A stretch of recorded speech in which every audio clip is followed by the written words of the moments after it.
Buenas tardes, Dios les bendiga. Bueno, gloria a Dios. Una nueva oportunidad que tenemos, una nueva oportunidad que Dios nos da de hacer las cosas bien. Entonces, eso es algo para tener en cuenta, querido amigo. Cada día que Dios nos regala es una oportunidad de parte de Dios para comenzar a hacer las cosas de la manera que Dios nos pide. Bueno, para hoy voy a comenzar eh, compartiéndoles un pensamiento que he tomado del Evangelio de Lucas, el capítulo 3, el verso 4 y 5. Voy a leerles. Dice así la palabra del Señor. Si usted tiene una Biblia, sígame, léalo usted también. Dice, como está escrito en el libro de las palabras del profeta Isaías, que dice, voz del que clama en el desierto, preparad el camino del Señor, enderezad sus sendas, todo valle se rellenará y se bajará todo monte y collado, los caminos torcidos serán enderezados y los caminos ásperos allanados. Gloria a Dios. Entonces, le he colocado un título a este pensamiento. ¿Qué hacemos?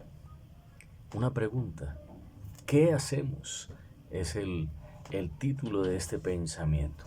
Bueno, entonces aquí vemos un pasaje para muchos muy conocido de Juan el Bautista, este personaje del cual ya hacía muchos años atrás, muchos inclusive siglos, se había profetizado. Allí en el libro de Isaías hay una profecía que anunciaba la venida de este personaje, de Juan el Bautista, en Isaías 43, donde se anuncia, allí en Isaías dice, voz del que clama en el desierto, preparad el camino a Jehová, nivelad una calzada en la estepa a nuestro Dios. Bueno, esa era la misión que Juan tenía de parte de Dios, el propósito de Juan, preparar el camino para Jehová. Y sabemos que esta profecía pues se cumple en nuestro Señor Jesucristo. Juan estaba preparándole el camino a nuestro Señor Jesucristo, el cual es Jehová. Entonces, eh, vemos que el trabajo que Juan iba a realizar era preparar el corazón de las personas, el corazón del pueblo de Dios, para que cuando viniera el Señor, ellos tuvieran un corazón dispuesto, un corazón sensible. Entonces, dice ahí algo que me llamó la atención, ahí en este capítulo 3, usted lo puede ir leyendo, ¿sí? Que Juan, en medio de su mensaje, les habla duro al pueblo. Generación de víboras. ¿Quién les enseñó a huir de la ira venidera? Y les dice, hagan pues frutos dignos de arrepentimiento. Y no piensen en decir dentro de ustedes mismos, nosotros somos hijos de Abraham. No comiencen a sacar excusas, no comiencen a sacar pretextos. No, hagan frutos dignos de arrepentimiento. Entonces, es importante, querido amigo, que entendamos, Dios llama al ser humano al arrepentimiento. Y ese arrepentimiento se manifiesta pues con frutos, frutos que indican que estoy arrepentido. Y me llama la atención que allí alrededor de Juan pues venía mucha gente a bautizarse, venían a oír el mensaje de Juan y a bautizarse. Y Juan les decía, yo los bautizo con agua. El bautismo es un simbolismo de la purificación, de ser purificado. Es un simbolismo, ¿sí? Vemos, por decir algo, cuando Eliseo vino un general, Naamán, que tenía lepra y buscaba que Eliseo lo sanara. ¿Y qué hizo Eliseo? Lo mandó a limpiarse de su pecado, lo mandó a lavarse en el río Jordán 7 veces. En otras palabras, lo mandó a limpiarse de su pecado. Y es precisamente eso lo que Dios quiere con el ser humano, que sea limpio de su maldad. Hay muchas cosas malas que vienen a la vida del ser humano como consecuencia de su pecado. Ejemplos hay por montones. Personas que están enfermas de SIDA, de enfermedades de transmisión sexual, por llevar una vida desordenada, entregada a los placeres, al homosexualismo, a prácticas antinaturales, inclusive hasta con animales. Y así, ejemplos hay por montones. Personas que están entregadas a las drogas, al alcoholismo, a los vicios, y tienen sus órganos destruidos, su hígado, sus intestinos. ¿Por qué? Porque el pecado que ellos practican, pues han traído a sus vidas toda clase de castigos, si se pueden decir así, por causa de su pecado, de su maldad. Entonces, el pecado trae consecuencias y Dios necesita limpiar al ser humano, hacerlo limpio. Entonces, el bautismo tenía un simbolismo y era eso: purificar al pecador, limpiarlo de su pecado. Vemos, hay un pasaje, creo que es en Job, donde dice: volveos en amistad con Dios y te vendrá paz. Cuando el ser humano se reconcilia con Dios, con su Creador, como consecuencia de que el ser humano se aleja de su pecado y comienza a caminar en obediencia a Dios, vienen bendiciones a esa vida. Y la principal bendición que le llega al ser humano es la paz. Hoy en día se habla mucho del tema de la paz, pero una paz que no se ve, una paz que solo se queda en palabras, porque vemos violencia, vemos guerra, vemos inseguridad, vemos pobreza, vemos una cantidad de males que están aquejando a la sociedad. Pero la paz que el ser humano necesita es la que viene del Señor. El Señor es el príncipe de paz. Tenga eso presente. Si usted quiere paz, venga a Jesús. Ábrale su corazón al que puede darle paz. Quitar la angustia, quitar la ansiedad, la preocupación, el temor, todo eso que le roba la paz. Ponga su confianza en el Señor.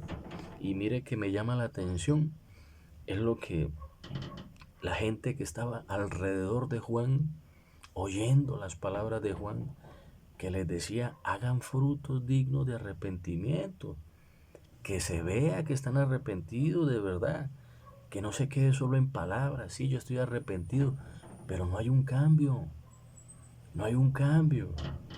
Entonces, mire, se le acercaron a Juan. Dice, la gente le preguntaba a Juan: entonces, ¿qué haremos? ¿Qué haremos? ¿Qué hacemos? Ahí en el versículo 11 de ese capítulo 3, Juan le dice: mire, el que tiene 2 vestidos, dele al que no tiene. El que tiene que comer, haga lo mismo. O sea, Juan le está diciendo a la gente: hombre, deje el egoísmo, ame a su prójimo, que se vea el amor de Dios en su vida. El egoísmo hoy en día es terrible. Y de por sí muchas cosas que aquejan a la sociedad actual es producto del egoísmo de unos pocos que abusan de sus cargos sin tener en cuenta la necesidad que miles de personas tienen en sus hogares. Se cogen la plata, la atesoran solo para ellos, se vuelven mezquinos, le dan sobras a sus semejantes, pudiendo darle una mejor oportunidad de vida, una mejor calidad de vida a sus semejantes, pero son personas dominadas por el egoísmo. ¿Qué hacemos? Deje el egoísmo, deje de pensar tan solo en usted. Mire que hay personas que también necesitan, ayúdelos. Si usted tiene cómo allí desde su posición, haga algo por los demás. Deje de pensar solo en usted. ¿Qué hacemos? Hagan frutos dignos de arrepentimiento. Que se vea de verdad que en usted hay temor de Dios. Mire, y hay otro grupo de personas que estaban ahí oyendo a Juan. Les decía, vinieron también unos publicanos. Los publicanos eran como los cobradores de impuestos. ¿Qué hacemos?, le dijeron a Juan. ¿Y nosotros qué hacemos? Y él les dijo, no exijan más de lo que está ordenado. Se aprovechaban de su cargo, se aprovechaban de su posición y le sacaban platica a la gente. No, no haga eso. Sea honesto. No le cobre más de lo que debe a la gente.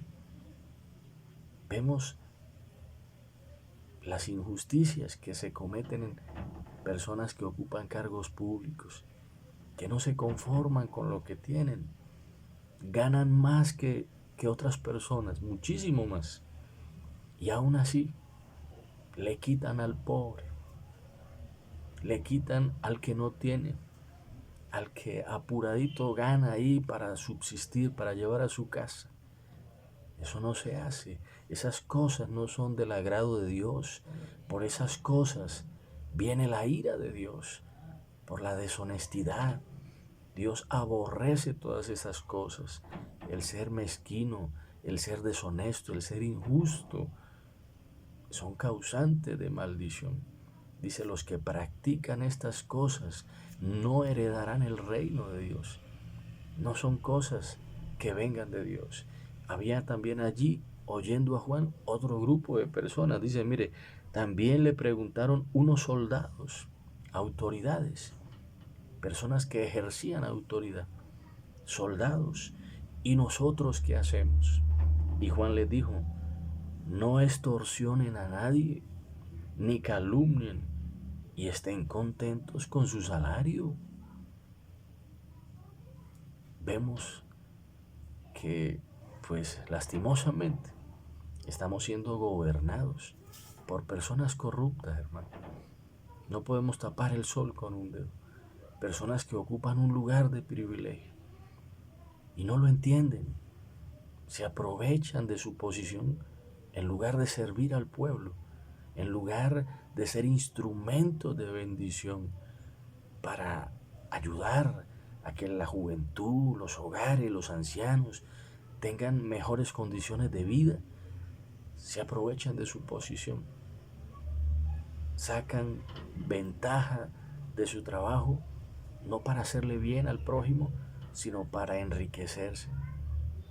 Entonces, todas estas cosas, el Señor le dice a las almas, hagan frutos dignos de arrepentimiento. ¿Qué es lo que Dios quiere? Que el hombre cambie, que el hombre deje su maldad. La religión solo le ha enseñado al hombre a persinarse, a andar de procesión en procesión, pero eso no sirve para nada si en el corazón del hombre no hay un cambio. Hagan frutos dignos de arrepentimiento, que se vea que de verdad usted es una persona que quiere hacer el bien, que se vea. No es tan solo de boca, sino las acciones dicen más que 1000 palabras. Y eso es lo que vemos hoy en día, una hipocresía. Mienten con una facilidad, engañan con una facilidad, pero sus acciones están diciendo lo que realmente son. Entonces, ¿qué hacemos? ¿Qué hacemos? Bueno, querido amigo, Dios te dice que dejes el pecado, que comiences a hacer las cosas bien, que tengas una nueva vida. Eso es lo que Dios quiere. Bueno, entonces, gracias por este tiempo y nos vemos en una próxima oportunidad. Que Dios te bendiga.